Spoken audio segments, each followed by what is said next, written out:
responsabilidades que vocês, vereadores, e os assessores vão sempre ajudar, vão sempre lembrar, que vocês vão convidar a população para ir até a Câmara para debater assuntos relevantes do município. E existem situações que essas audiências públicas são desejáveis e existem situações que elas são obrigatórias. Tem situações que é obrigatório ter audiência pública. E aí, gente, vocês não precisam ficar anotando todos os detalhes que eu estou falando, não. Mas caso seja útil, né? Quem quiser anotar, obrigatórias, elas estão escritas na Lei 10.257. É a Lei Federal 10.257, também chamada de Estatuto da Cidade. Lá no artigo 44, bom, já tem aí a referência. 10.257. 10.257. Isso. Ai. Posso inventar dois primeiro conferir. Não vou conferir não. Tá, mas é a única 10.257. Mas obrigado pela sua pergunta. Se eu não me engano, ou 98 ou 2000, depois a gente pode olhar. Mas o mais importante é o artigo 44. Essa lei tem um apelido: Estatuto da Cidade. E essa lei determina que precisa ocorrer audiências públicas quando for debater e votar as leis orçamentárias, no caso o PPA, LDO e LOA. Vocês já votaram o LDO na Câmara de Igarapé? Provavelmente sim, né? É a Lei de Diretrizes Orçamentárias. Todos os anos se vota a LDO. E no final do ano vai ter a Lei Orçamentária Anual. Também se vota todos os anos. De acordo com essa lei que eu estou te falando aí, é obrigatório ter audiência pública. O plano diretor também. Outro exemplo está nessa lei também, obrigado. O plano diretor também precisa ter audiência pública. Se votar um plano diretor sem audiência pública, ele não tem validade nenhuma. E outra, pode anotar também aí, ó, Lei de Responsabilidade Fiscal, artigo 9. E o plano diretor, lembrando que tem por lei que na casa dele mínimo 10 anos. Exato. De Igarapé também sim. Realmente, mas Pode o fazer. máximo na casa seria 10 anos. Bem lembrado. O plano diretor, ele tem validade. Poderíamos falar vigência de 10 anos. Só que aqui em Igarapé está assim. Ótimo. Nono. Ele diz, só para vocês terem uma ideia, que a cada 4 meses o pessoal da prefeitura tem que ir até a Câmara prestar contas sobre os gastos. Mais ou menos isso, execução sanitária. Eu vou aceitar, viu? Obrigado.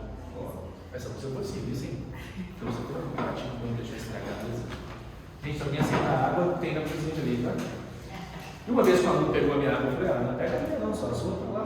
Ele pegou mesmo assim. Mas ele, tadinho, era maluco.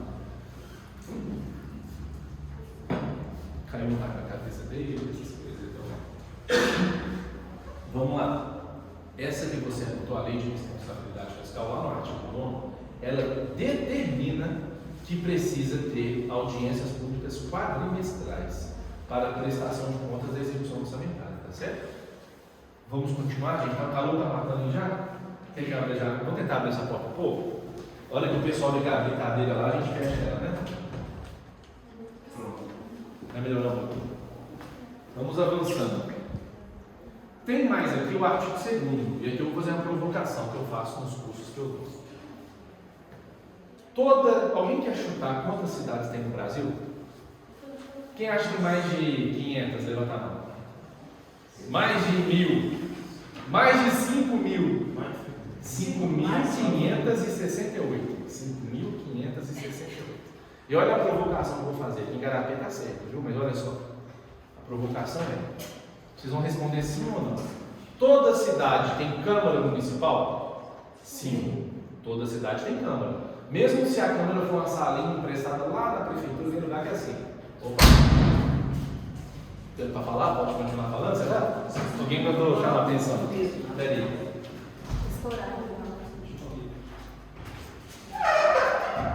Bom sinal, está brincando, né? Toda cidade tem Câmara Municipal? Sim.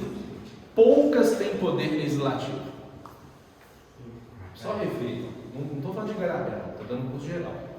Mas cidades perto de Igarapé, tenta observar se não tem uma Câmara que o prefeito que manda na Câmara. Que falou, vereador, aprova o projeto. Aprovou? Por que você não aprovou ainda? Xinga o vereador, o que é isso? Tem cidade que não tem curso. Sabe por quê? Tem cidade que a presidência só tem um objetivo: economizar o máximo possível para repassar o máximo possível para o prefeito fazer o que o prefeito quiser.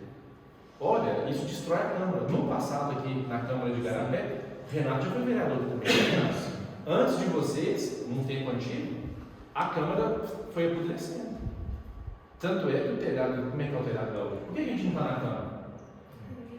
Porque não tem telhado? Por que não tem telhado? Fizer de qualquer jeito? Quem fizer de qualquer jeito? Antes não tem telhado. Enfim, tem Câmara no Brasil hoje que não tem nem impressora.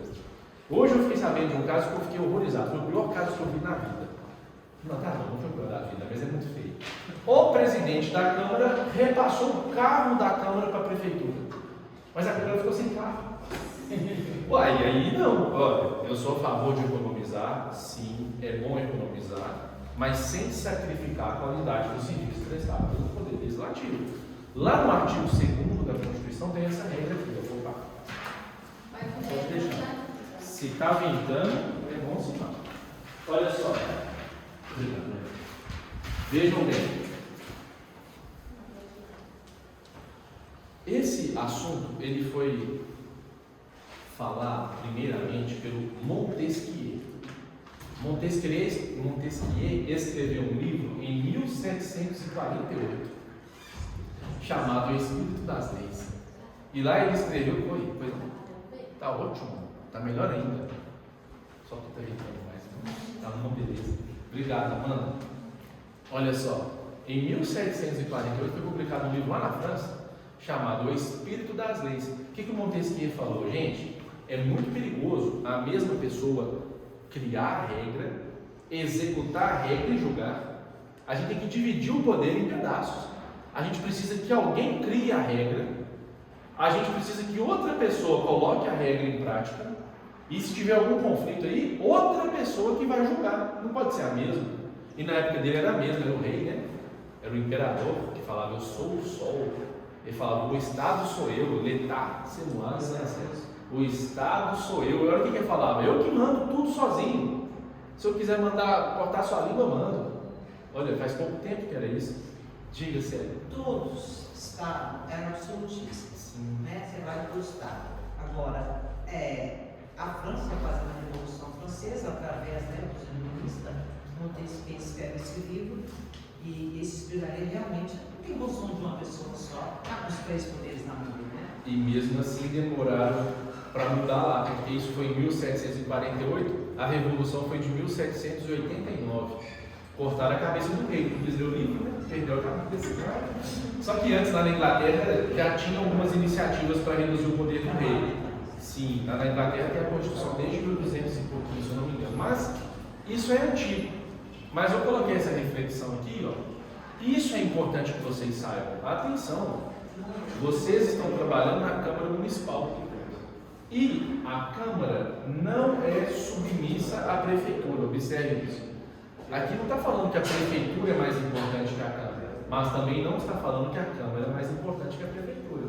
Está falando que elas devem ser independentes e harmônicas. A palavra harmônico não está aqui à toa. Tem um princípio do direito que fala: não existe letra morta na lei. Todas as palavras têm que ter utilidade, têm que fazer sentido. E aí, segundo Montesquieu, é o seguinte: cada poder manda no seu quadrado. Mas se um passar do limite, o outro corrige. Por exemplo, vamos lá. Qual é a composição das comissões na Câmara? Não sei, mas quem define é a própria Câmara. Vamos supor aqui, ó, o Gari queria fazer parte da comissão de transporte público, por exemplo, e a presidência não colocou ele lá.